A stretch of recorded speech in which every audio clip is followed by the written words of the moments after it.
राम राम बहन भाइयों माताओं, ज्ञान का निनाटन में आप सबका स्वागत है। आज मैं आपको 10 माता की कहानी सुनाऊंगी। हम सब मिलकर सुनते हैं। पहली कहानी हमने पहली वीडियो में सुन ली, अब दूसरी कथा सुनते हैं। इसकी 9 कथा है। पहले दिन और 10वें दिन एक ही कथा सुनी जाती है और बीच में 8 कथाएं और सुनी जाती हैं। 10 माता की जय। एक राजा की 2 रानियां थी। बड़ी रानी की कोई संतान नहीं थी, किंतु छोटी रानी के एक पुत्र था। राजा छोटी रानी और उसके पुत्र को बहुत प्यार करते थे। ये देखकर बड़ी रानी को ईर्ष्या होती थी। वह राजकुमार के प्राणों की प्यासी हो गई थी। बड़ी माँ ने उसके गले में काला सांप डाल दिया। वह लड़का दशा रानी का दिया हुआ था, तो दशा रानी ने कृपा से लड़के के गले में पड़ा हुआ सांप आप ही सरक कर भाग गया। उसे विष के लड्डू दिए। जो ही खाने लगा त्यों ही दशा रानी ने किसी दासी के वेश में प्रकट होकर लड्डू छीन लिए। बड़ी रानी ने उसे पकड़कर कुएं में डाल दिया। 10 माता ने उसे बीच में ही रोक लिया। जब दोपहर का समय हुआ, कुंवर दिखाई नहीं दिया। तब राजा रानी को बड़ी चिंता हुई। जहां तहां लोग उसकी तलाश करने लगे। राजा रानी पुत्र शोक में रोने लगे। तब 10 माता की भिखारिणी के वेश में राजकुमार को एक वस्त्र में छिपाए हुए भिक्षा के लिए राजद्वार पर आई। तब सिपाहियों ने दुत्कार कर कहा कि यहाँ तो राजा के कुमार खो गए हैं, तुझे भिक्षा की पड़ी है, चल यहाँ से। तब 10 माता बोली, भाइयों, पुण्य का प्रभाव बड़ा होता है। यदि मुझे भिक्षा मिल जाए तो संभव है खोया हुआ राजकुमार भी मिल जाए। यह कहकर वह देरी के भीतर पैर रखने लगी। उसी समय 10 माता ने एक वस्त्र में से बालक को पैर उघाड़ दिए। सिपाहियों ने समझा कि भी कुंवर इसके हाथ में, इसे जाने दो और कुंवर को भीतर छोड़ आने दो। उधर से बाहर आने लगेगी तब पकड़ कर बिठा लेंगे। 10 माता कुंवर को लिए भीतर चली गई। उसने राजकुमार को चौक में छोड़ दिया। वहां से वापस होकर चल दी, परंतु रानी ने उसे देख लिया था। उसने डांट कर कहा, तू कौन है? तूने 3 दिन में मेरे लड़के को छिपाकर क्यों रखा? तूने ऐसा क्यों किया? 10 माता उसी क्षण वहां ठहर गई। उसने कहा कि रानी, मैं तुम्हारे पुत्र को चुराने छिपाने वाली नहीं हूँ। मैं ही तेरी आराध्य देवी 10 माता हूँ। तुझे सचेत करने आई हूँ कि तेरी सोच तुझसे ईर्ष्या करती है। वही तेरे पुत्र को मारना चाहती है। अपने पुत्र को कभी उसके पास न जाने दो। सारा हाल कह सुनाया। माता बोली, मैं तुमको चेतावनी देने आई हूँ। तब रानी भगवती के पैरों में गिर पड़ी। उसने विनीत भाव से प्रार्थना की कि जैसे अपने मेरे पुत्र की रक्षा वैसे करी। मेरे सौभाग्य और सुख की रक्षा करना। मेरी यहीं आप देव रहिए। मुझसे जो सेवा पूजा बनेगी सो मैं करूँगी। तब 10 माता ने कहा कि मैं किसी के घर में नहीं रहती। जो श्रद्धा पूर्वक मेरा स्मरण करता है उसी के हृदय में रहती हूँ।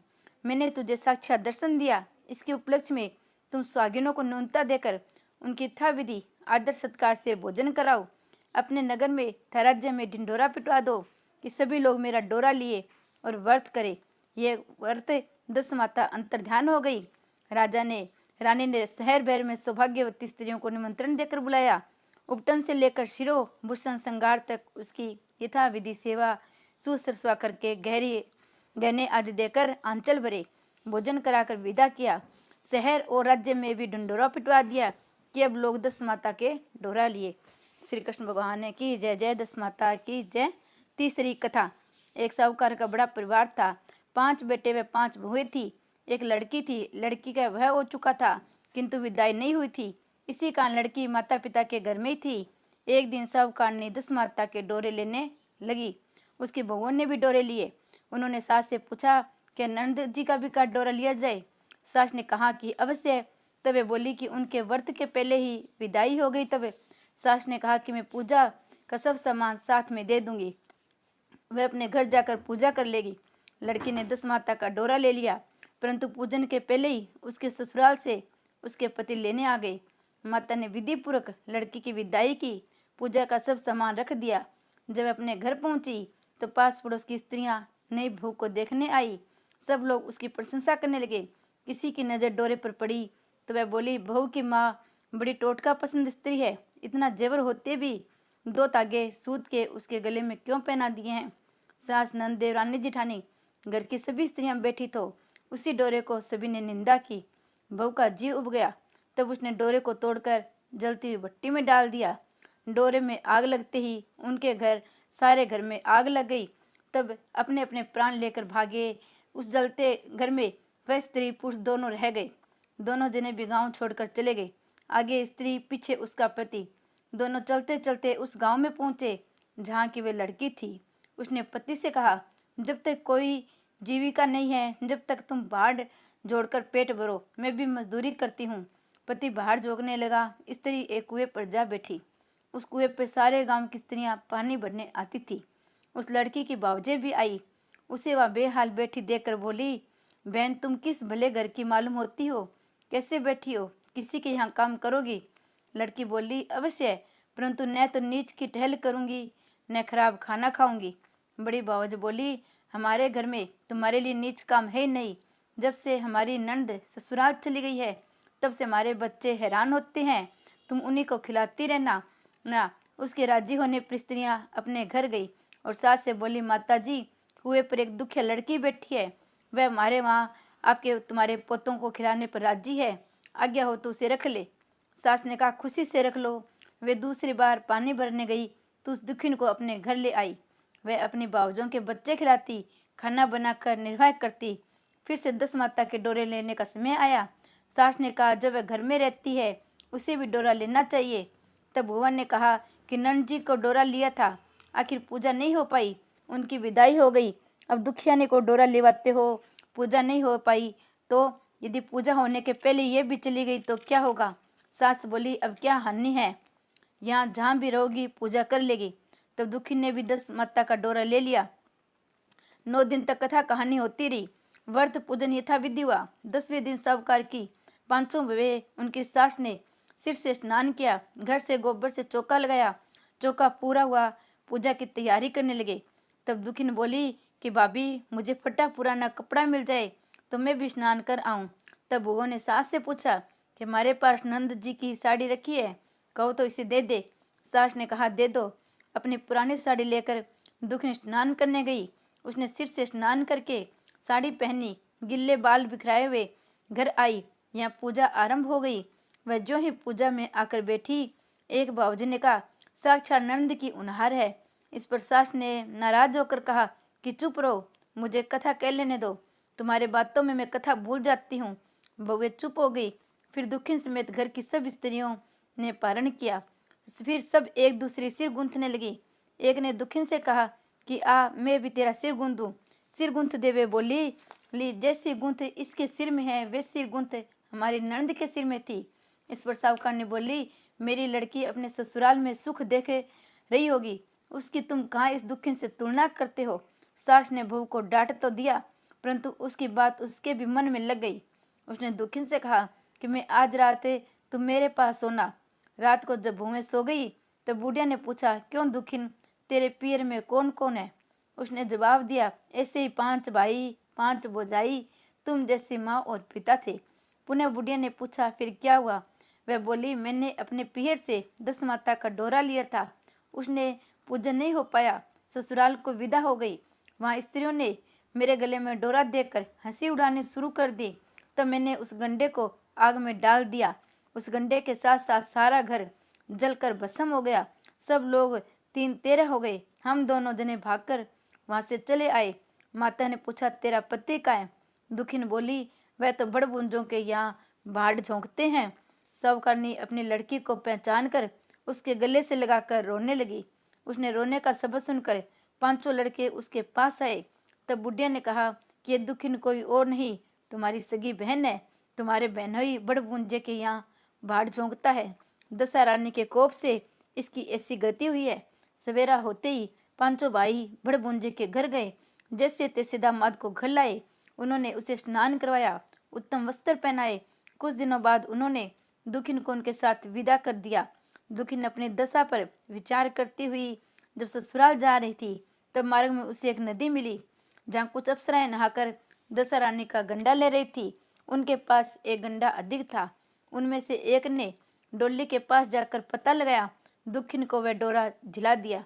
जब दुखिन घर पहुंची तब उसकी सास और देवरानी जेठानी सब उसकी बाट देख रही थी।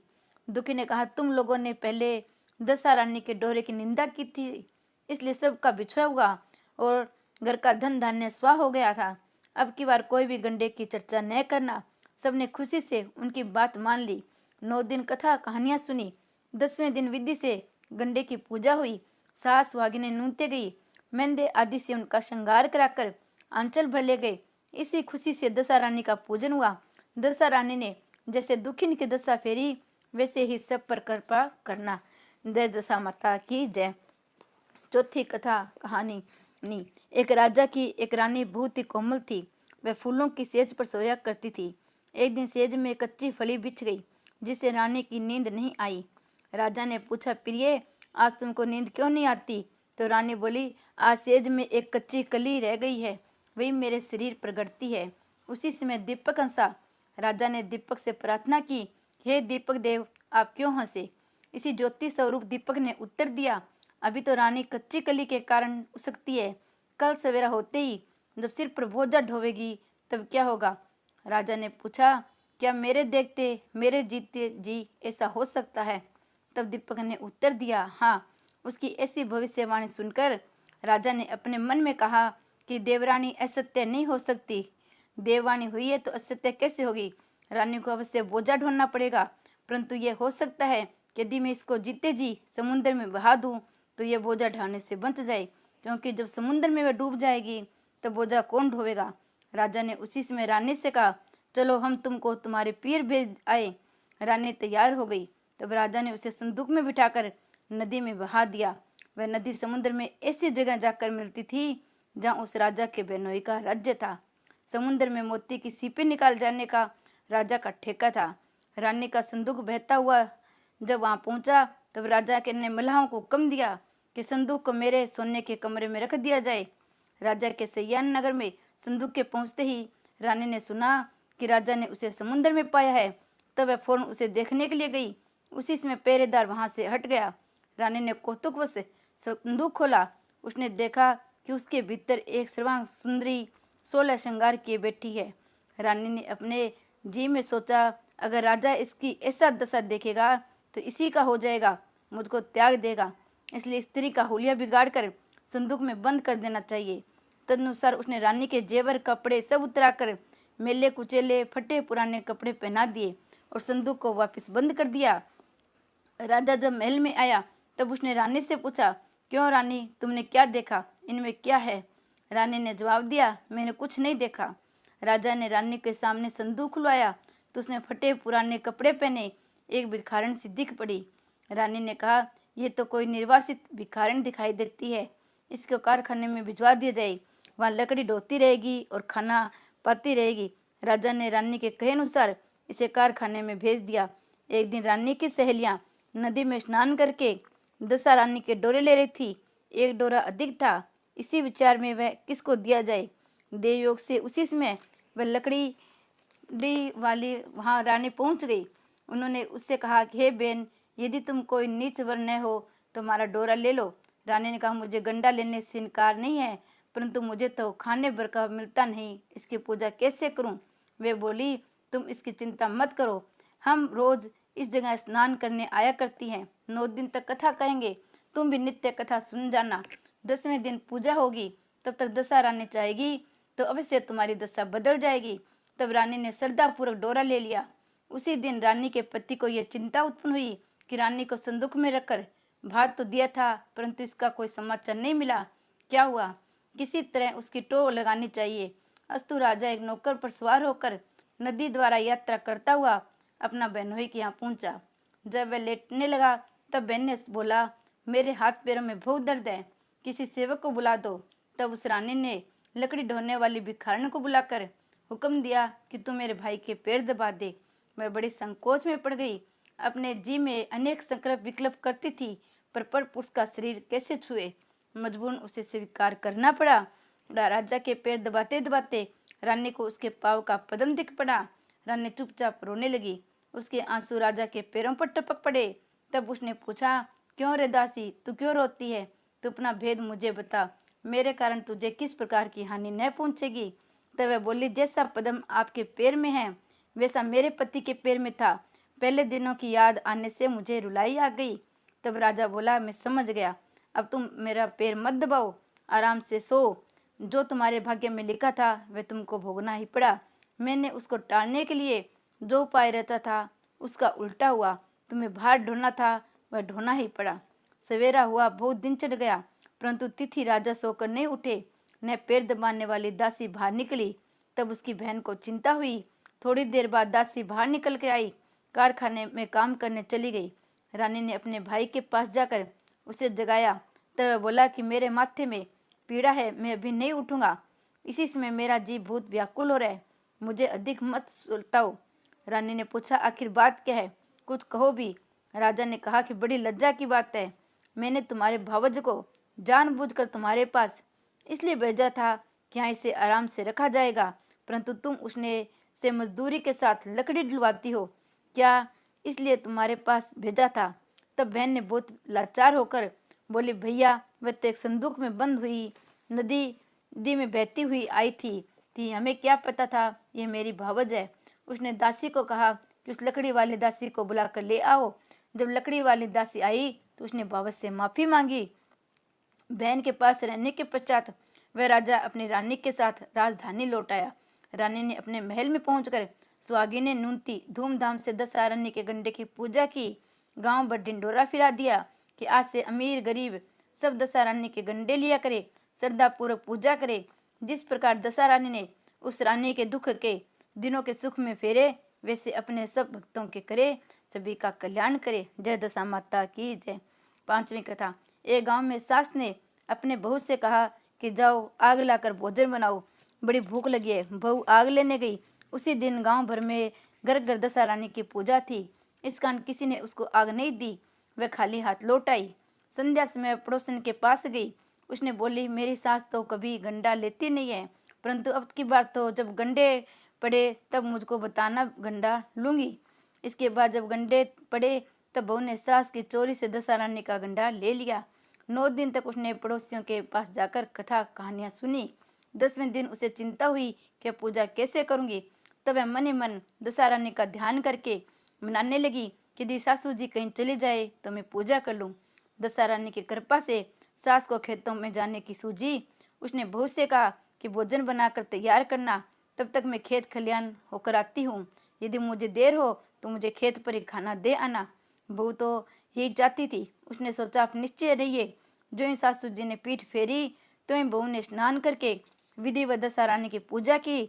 तदनंतर वह पूजा की सामग्री मिट्टी के गोले में रखकर उसे भेंट कर पधारने के लिए ले गई। जाने वाली थी, सासू जी आ गई। तब उसने जल्दी से उस गोले को छाछ की मटकी में छिपा दिया। सास ने आते ही बहू से पूछा, तुम मेरे खाने को क्यों नहीं आई। उसने जवाब दिया, आज मैंने सिर से नहाया है, इसी कारण रसोई करने में देर हो गई। मैं थाल परोसती हूँ, भोजन कीजिए। सास का गुस्सा शांत हुआ। चौके में बैठी थी उसका लड़का भी आ गया, वह भी माता के साथ भोजन करने बैठ गया। सास भोजन करके उठना ही चाहती थी। लड़का बोला, मुझे तो छाछ चाहिए। सास ने बहू से कहा, उठ छाछ दे दे। उसने कहा, मैं रसोई के भीतर हूँ, आप ही दे दो। बुढ़िया उसे मट्ठा लेने गई, परंतु जो ही उसने छाछ की मटकी उठाई उसमें कुछ खड़खड़ाता हुआ सुनाई दिया। उसने हाथ डाला, एक बड़ा सोने का गोला था। सास ने आश्चर्य में बहू से पूछा, अरे इसमें क्या है, इसका भेद बता, नहीं तो अभी तेरी खबर लेती हूँ। मैं बोली, मैं क्या जानूं, मेरी दशहरा जाने। मैंने चारों चोरी से दशहरा का गंडा लिया था, चोरी से पूजा की थी, आप आ गई इसलिए मैं गंडा जलाशय में पधारने नहीं जा सकी। दशहरा ने उसे सोने का कर दिया तो मैं क्या करूं। बूढ़े ने बहू को गले लगा लिया और कहा कि मैं तेरे साथ गंडा लिया करूंगी, विधिवत व्रत और पूजन किया करूंगी। हे दशहरा, जैसे तुमने सास बहू को दिया वैसे ही अपने सब भक्तों को देना। छठी कथा। एक घर में देवरानी जेठानी थी। उनके कोई संतान नहीं होती थी। वे मेहनत मजदूरी करके पेट पालती थी। एक दिन सवेरे सवेरे गांव में आग लगी, परंतु किसी ने उनकी आग नहीं दी। उस दिन गांव भर में दशहरा का पूजन था। दोनों घर आकर कहने लगी, आज तो गांव भर में दशहरा का पूजन है, कोई आग देती नहीं, क्या किया जाए। आखिर जेठानी बोली, कुछ हानि नहीं, आज हम लोगों को भी व्रत सही। शाम को जब आग मिलेगी तब रसोई बनाकर भोजन कर लेंगे। संध्या के समय जेठानी अपनी एक पड़ोसन के घर आग लेने गई। पूछा, दशहरा का पूजन करने से क्या होता है। उसने जवाब दिया, जिस बात की इच्छा करे गंडे लिए जाए वह इच्छा पूर्ण होती है। तब जेठानी बोली, बहन अब की बार जब गंडे पड़े तब मैं भी गंडा लूंगी। जेठानी आग लेकर पड़ोसन के घर से बाहर निकली थी कि गायें चरकर आती हुई दिखाई दी। ग्वाला पीछे पीछे आ रहा था। उसके कंधे पर एक बछड़ा था। एक गाय उसको चाटती हुई उसके पीछे पीछे आ रही थी। पड़ोसी ने पूछा, भैया तुम्हारे गाय पहली ब्याई है, दूसरी या तीसरी? उसने कहा, पहली। पुनः स्त्री से पूछा, बछड़ा या बछिया? ग्वाला ने जवाब दिया कि बछड़ा है। तब पड़ोसी ने जेठानी से कहा कि लो, अब घर जाकर दशहराने का गंडा ले लो। 9 दिन तक कथा कहानियां सुनना। 10वें दिन सिर से स्नान करके पूजन करना। दशहरानी तो 10 दिन के भीतर ही तुम्हारी मनोकामना पूर्ण करेगी। उसने अपने घर जाकर देवरानी का भी ये बात बताई। दोनों ने दशहरानी के गंडे लिए, मनोती मनाई कि हमारे संतान पैदा होगी। तुम सुहागी ने नुंद कर विधि विधान से व्रत पूर्ण करेंगे।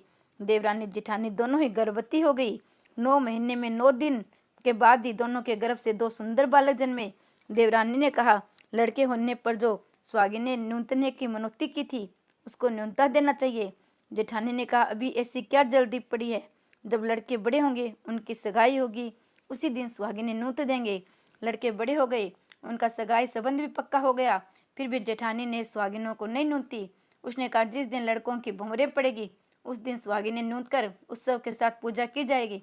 तब देवरानी बोली, बहन तुम चाहो तब करना, पर मैं मंडप के दिन ही सुहागी ने न्यून दूंगी। देवरानी ने जैसा कहा वैसा किया। उसके मंडप के दिन ही सुहागी ने न्यूत दी, परंतु जेठानी ने कुछ भी परवाह न की। बारात सजाकर दोनों दूल्हे बहने के लिए चल दिए। जिस लड़के की माता ने मंडप के दिन सुहागी ने न्यूती थी उसका तो वह बड़ी धूमधाम से पूर्ण हो गया, परंतु जिसकी माता ने सुहागी ने नहीं न्यूती थी उसके ठीक भंवरों के साथ में दशहरानी के बीच मंडप में हरकर ले गई। दूल्हा एकदम गायब होते ही देख वर कन्या दोनों पक्षों में हाहाकार मच गया। लड़की की माता बड़े संकट में पड़ गई कि अब ये अधब्याही लड़की किसके सिर मंडी जाए। पास पड़ोस की स्त्रियों ने लड़की की माता को समझाया कि ब्याह को जो सीधा मान बचा हुआ था उसे उस लड़की के हवाले कर दिया जाए। लड़की मांगते भिखारी का सदा व्रत देने लगी। एक दिन एक साधु तीर्थ यात्रा करता हुआ उसी गांव की ओर आया। गांव से बहुत दूर घने जंगल में एक बड़ा पिंपल का पेड़ था। लोग उसी पेड़ को पार्स का पिंपल कहते थे। उसी पेड़ में दशहरानी का वास था। साधु चलता चलता शाम को उसी पेड़ के नीचे ठहर गया। वहां अंधेरा हो गया। जब दिया बत्ती का समय हुआ तो झाड़ूदार ने आकर उसी पेड़ के पास मैदान में झाड़ू लगाई। फिर भिस्ती ने आकर जमीन छिड़की और माली ने आकर फूल बिखेर दिए। तब अनेक देवता अनेक प्रकार की पोशाकें पहने हुए आकर यथास्नान बैठने लगे। सबसे पीछे स्वर्ग से राजा इंद्र का सिंहासन उतरा। उसी के साथ अन्य अप्सराएं साज समान सहित वहां आई और इंद्र के सिंहासन के सामने नाचने लगी। उसी समय दशहरानी उस अधब्याही लड़के को गोद में लिए पिंपल के पेड़ से उतरी। इंद्र के साथ साथ स्वर्ग से एक सुरा गऊ भी आई थी। उसने 2 कटोरा दूध दिया। लड़के ने अधब्याही के भाग का 1 कटोरा दूध अलग रख दिया और 1 कटोरा दूध पी लिया। जब तक नाच तमाशा होता रहा दशहरानी लड़के को गोद में बैठी रही। सवेरा होते होते देवताओं का दरबार भंग हुआ। साधु भी वहां से चलकर गांव में चला गया। वही साधु गांव में भिक्षा मांगता मांगता उस अधब्याही लड़की के घर आया। लड़की ने उसके लिए भोजन तैयार किया। बाबा जी भोजन करके बैठे ने तब लड़की ने 3 पतले परोस कर एक को अधब्याही वर के नाम से अलग सरका दिया। एक पत्तल बाबा जी के सामने परोसी, एक पत्तल उसने सामने रखी। बाबा जी ने अपने आप से कहा, वाह बात वहां देखने में आई थी वही बात यहाँ भी देखने में आ रही है। लड़की ने पूछा, क्या बाबा जी? बाबा ने बात बताते हुए कहा, हाँ, वे रागी लोग इसी अनेक बातें कहा करते हैं। तुमको इन बातों से क्या प्रयोजन है? तुम तो भोजन करो। लड़की हट कर गई। फिर भी बाबा चुप रहे। लड़की बोली, आप साधु है, मैं सती हूँ। आप या तो अपनी बात का भेद बताइए या मेरा श्राप लीजिए। तब बाबा ने रात का सारा हाल बता दिया। उसने बाबा के साथ उस पिंपल के पास जाना निश्चय किया। बाबा आगे आगे चले, लड़की उसके पीछे होली। बाबा लड़की को पार्स पिंपल के पास से छोड़कर चले गए। जब संध्या हुई तब नित्य की तरह झाड़ूदार झाड़ू लगाए। बिस्ती ने जमीन छिड़की, माली ने फूल बिखारे, राजा इंद्र आए, परियों का नाच गाना शुरू हुआ। उसी समय दशहरानी पिंपल पर से उतरकर दरबार में बैठी। लड़के ने सुरा गाय से दूध लिया और अपने अधब्याही का कटोरा अलग रहकर जो ही अपना कटोरा मुंह से लगाया तो ही लड़की कटोरा हाथ में लेकर वर के सामने आ गई। बोली, आप अपना भाग लेने के लिए उपस्थित हो, सेवा भी करूंगी। तब वह बोला, मैं दशहरानी की सेवा में रहता हूँ, अभी मुझे दरबार में जाकर उन्हीं के गोद में बैठना होगा। यदि तुम मुझको चाहती हो तो दशहरानी को प्रश्न करके उनसे माफी मांग लो। लड़का दशहरानी की गोद में जा बैठा। लड़की अप्सराओं के साथ नाचने लगी। जब सवेरा हुआ तब दशा रानी ने कहा, ये नई नाचने वाली लड़की बहुत नाची है। उन्होंने कहा, मैं तुमसे प्रश्न हूँ, मांग जो कुछ मांगना चाहती हो। लड़की ने दशा रानी से वचन ले लिया और जो मांगू सो पाऊं। जब उसने दौड़कर अपने पति को पकड़ लिया और कहा कि मुझे यही चाहिए। दशा रानी ने कहा, तूने मांगा तो बहुत, परंतु मैं अपने वचन दे चुकी हूँ, इस कारण तुझे तेरा वर दे रही हूँ। राजा इंद्र ने दस माता से पूछा कि हे भगवती, ये सब क्या भेद है, जरा मुझे भी बताओ। तब दशा रानी बोली, ये लड़का मेरे वरदान से पैदा हुआ था। इसकी माता ने मनोती मानी थी, जब लड़का पैदा होगा तब सुहागिनों को नुनता दूंगी, परंतु उसने आज तक अपना वचन पूरा नहीं किया। इसी कारण मैं अपने दिव्य बालक को वह मंडप से हल लाई थी। इसका ये अधव्य स्त्री है, परंतु है पतिव्रता। इसी कारण ये देव समाज में पहुंचकर मुझसे अपना पति छीन के लिए जा रही है। दशा रानी के से वचन सुनकर इंद्र आदि सब देवताओं ने वर कन्या के ऊपर फूल बरसाए। तब तक साधु बाबा भी वहां आ गए। साधु बाबा, उसके पीछे दुल्ला और उसके पीछे लड़की, इस प्रकार तीनों गांव की ओर चल पड़े। जब वे लोग गांव के समीप पहुंचे तब लोगों ने लड़की के पिता को खबर दी कि तुम्हारी लड़की अपने दुल्ला के साथ वापस आ रही है। जिस दिन से लड़की चली गई थी, प्रथम तो उस घड़ी से वह लज्जा के मारे घर से बाहर नहीं निकलते थे। जो जो और भी नई बातें सुनने में आई तो उसने किवाड़ बंद कर लिए। उसने समझा लड़की बाबा के साथ साथ आ रही होगी। उसी संबंध में लोग मेरा उपहास कर रहे हैं। किंतु जब गांव के गणमान्य प्रतिष्ठित लोगों ने भी उससे वही बात कही तब वह बाहर आए, और जब उसने दरवाजे पर सचमुच लड़की के साथ दामाद को खड़ा देखा तब तो प्रसन्नता का पार न रहा। लड़की ने अपने माता पिता से कहा, पहले वर के घर से सुहागिनों को नुनता कर बारात यहाँ आना चाहिए। अतः लड़की के पिता ने लड़के के घर खबर भेजी। वह सुहागिनों को नुनता कर बारात चली। बड़ी धूमधाम से वह हुआ। वर वधू दोनों अपने घर गए। तब फिर से लड़के के माता पिता ने सुहागिनें नुनती। दशा रानी ने जैसी सती की दशा फेरी, वैसी ये कथा के श्रोता वक्ता आदि सभी का कल्याण करे। सातवीं कथा। एक गांव में एक ब्राह्मणी रहती थी। उसके एक लड़का था। एक दिन वह लड़के से बोली कि बेटा कुछ काम करो जिससे अपना निर्वाह हो। तब लड़का गांव वालों की गाय चराने लगा। एक दिन लड़का का पशुओं का पानी पिलाने घाट पर गया। वहां स्त्रियां स्नान करने दशा रानी के गंडे ले रही थी। तब उसका एक गंडा अधिक था। उनमें से एक ने कहा, लड़का किसी ऊंच वर्ण का हो तो उसी को साथ गंडा ले। फिर स्त्री ने पूछा, तुम कौन वर्ण हो? वह बोला, हे ब्राह्मण, तू कोई काम न मिलने के कारण घर चराता हूँ। स्त्री ने लड़के को एक गंडा देकर कहा कि तुम इसे घर जाकर अपनी माता को देना और कहना कि इसका पूजन और व्रत करे। हम लोग तुमको सीधा और पूजा की सामग्री भी देते हैं, उसी के साथ जाकर माता को दे देना। लड़के ने गंडा ले लिया। फिर सब स्त्री ने उसे सीधा दिया। लड़का उसी सामान की गंठरी बांधकर घर आया। लड़के ने बुढ़िया से सब हाल कहकर दशा रानी का गंडा व सामान भी उसे दे दिया। बुढ़िया ने गंडे को प्रेम पूर्वक लेकर माथे से लगाया। उसी दिन से वह व्रत करने लगी। 9 दिन कथा कहानी कहती रही। 10वें दिन उस गंडे की पूजन की तैयारी की। वह देहरी के बाहर लीप कर रही थी। वह दरिद्र स्त्री द्वार पर आकर बोली, क्या करती हो बहन? वह बोली, आज मेरे घर दशा रानी का पूजन है। तब दशा रानी ने कहा, मुझे बहुत प्यास लगी है, थोड़ा पानी पिलाओ। तब बुढ़िया ने कहा, जरा तुम ठहरो, कटोरी ढूंढ लाओ, तब उसको पानी पिलाऊंगी। बुढ़िया कटोरी लेने अंदर गई। एक मेली कुचेली बुढ़िया जो समय दशा रानी थी, उसके परिंदे पर एक सोने का घड़ा रखा और अंतर ध्यान हो गई। बुढ़िया कटोरी लेकर जो ही परिंदे के पास गई, वहां सोने का घड़ा देखकर घबराई। सोचने लगी, ये कहाँ की बला आ गई, मुझे चोरी लगाएगी, बुढ़ापे में इज्जत जाएगी। इसी चिंता से बुढ़िया की खोज में बाहर निकली। तब तक उसका लड़का आ गया। वह बोला, एक बुढ़िया न जाने कहाँ से आई और ये सोने का घड़ा रखकर चली गई। लड़के ने कहा, वह तो दशा रानी थी, उन्होंने ये घड़ा तुमको दे दिया है। अब की जो फिर भी जावे अच्छी तरह स्वागत करना। अब बुढ़िया नदी में नहाकर आई तो सामने सोने का घड़ा भरा दिखाई दिया और उत्तम वस्त्र एक किनारे रखे थे। बुढ़िया ने किसी से पूछताछ किए बिना उन वस्त्रों को पहन लिया और घड़ा हाथ में लेकर वह जो ही घर चलने के तैयार हुई, 4 कहार डोली लिए आरे पहुंचे। बुढ़िया से बोले, ये डोली तुम्हारे लिए आई है, इसी में बैठकर घर चलो। आगे देखते क्या है, जहाँ टूटी फूटी झोंपड़ी थी वहां कंचन के महल खड़े हैं। बुढ़िया ने महल के भीतर जाकर श्रद्धा और भक्ति पूर्वक दशा रानी के गंडे की पूजा की। अंत में हाथ जोड़कर ये वरदान मांगा कि हे महाराज, जैसे तुमको मुझको संपत्ति दी है वैसे ही मेरे लड़के के ब्याह हो जाए, तब ये शोभा देगी। कुछ दिन बाद लड़के का ब्याह हो गया और वह बहुत ही सुंदर सुशील बहू घर में आ गई।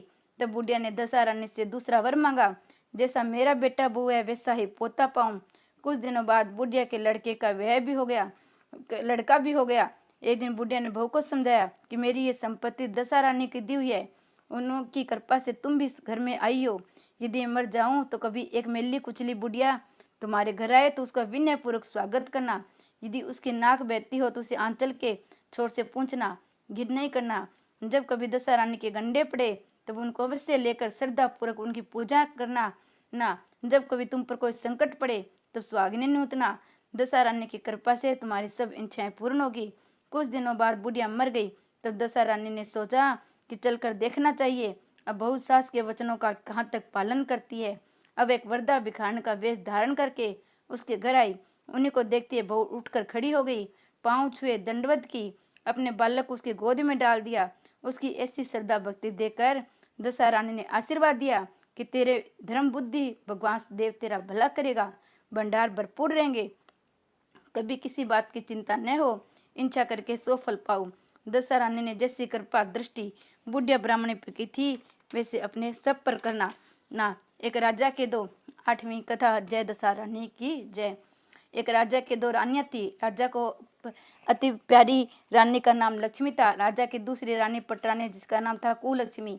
एक दिन लक्ष्मी रानी काठ की पाटी ले मलिन वस्त्र पहन को भवन में जा बैठी। राजा ने उससे पूछा, तुम चाहती क्या हो? वह बोली, कुलक्ष्मी रानी को देश निकाला दे। राजा की प्यारी न होते भी कुलक्ष्मी रानी आखिर में पटरानी तो थी, अतः लोक लज्जा के कारण उसे सहसा निकाल सकने में लाचार होकर राजा ने उसे उसके पीर भेजने का बहाना किया। उन्होंने रानी को एक पालकी में सवार कराया और आप घोड़े पर सवार होकर साथ चले। एक संगन वन में पहुंचकर राजा ने पालकी रखवा दी, कहारों के वहां से हटा दिया। इसके बाद वे घोड़ा दौड़ाते हुए अपने महल में जा पहुंचे।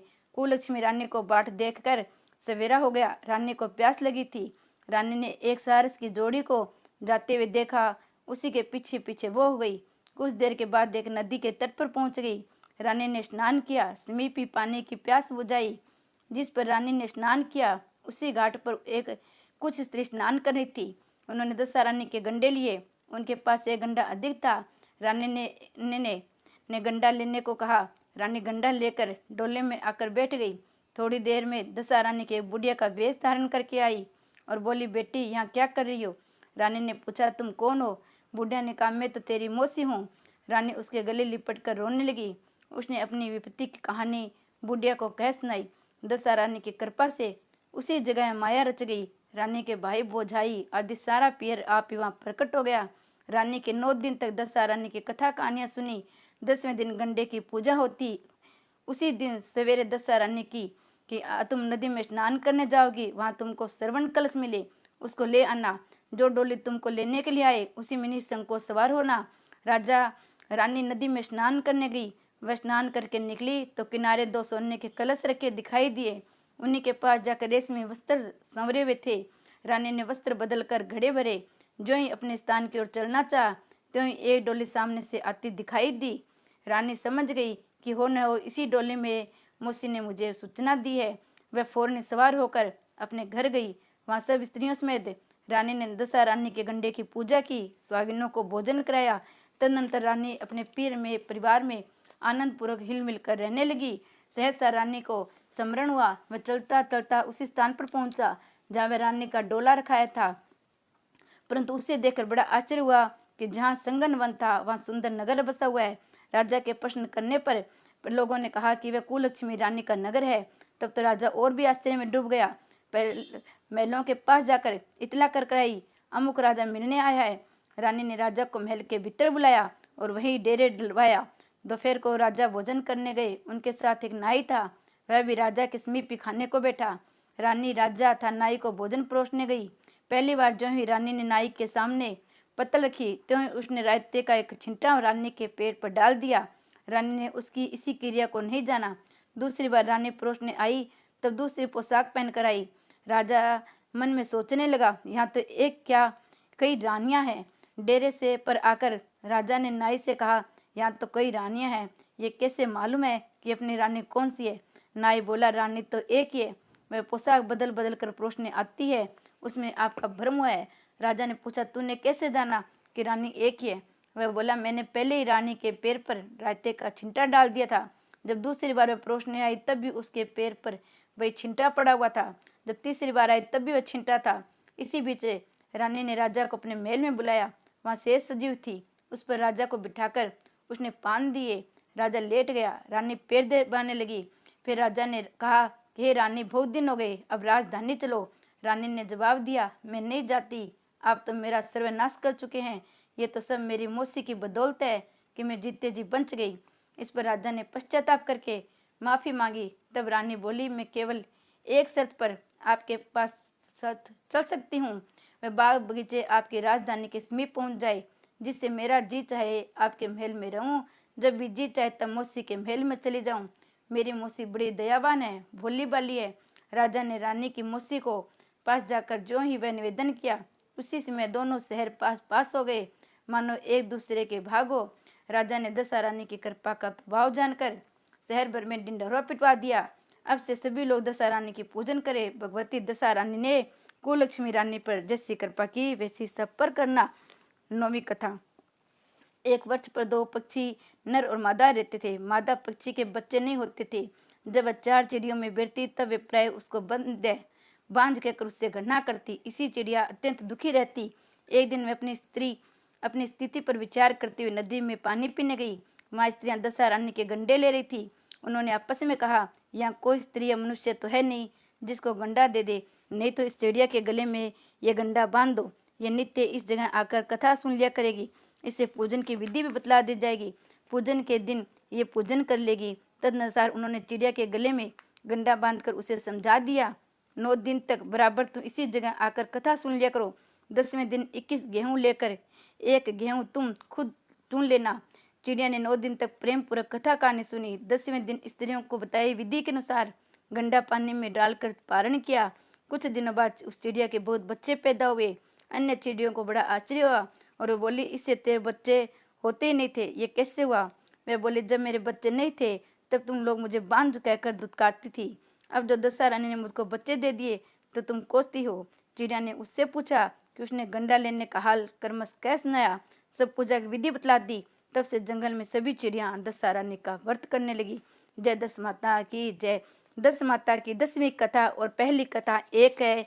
इसकी लिंक मैं डिस्क्रिप्शन में डाल दूंगी। आप 10 कहानियाँ सुने। जय दशा माता की जय। दशा माता की कथा वीडियो को लाइक और चैनल को सब्सक्राइब कीजिएगा। 10 माता की कथा सुनने के लिए बहुत बहुत धन्यवाद।